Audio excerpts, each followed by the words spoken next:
कोण म्हणलं आघाड्या करून लढलो? आम्ही एकत्रच लढलो युती म्हणून. महाराष्ट्रामध्ये अनेक ठिकाणी सेना भाजपची युती आहे आणि ज्या ठिकाणी युती झाली नाही तिथं आम्ही मैत्रीपूर्ण लढत केलेली आहे.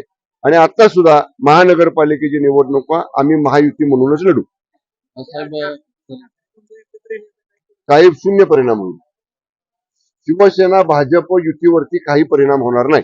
तुमच्या पक्षाच्या नगरसेवक पत्नीचे आज हत्या झालेले आहे, एकंदरीत काय या संदर्भामध्ये त्या ठिकाणचे पोलीस अधीक्षकांच्या बरोबर आमचे गृहराज्यमंत्री संपर्कामध्ये आहेत, योगेश कदम साहेब.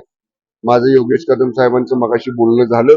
त्यांनी त्या प्रकरणाच्या चौकशीचे आदेश तिथल्या पोलीस अधीक्षकांना दिलेले आहेत आणि निश्चित त्याच्यात जे काही दोषी कोण असतील त्यांना निश्चितपणे शोधून काढून त्यांच्यावर कारवाई केली जाईल. राज्यमंत्री गृह माननीय योगेश कदम साहेब तिथल्या घटनेवरती लक्ष ठेवून आहेत.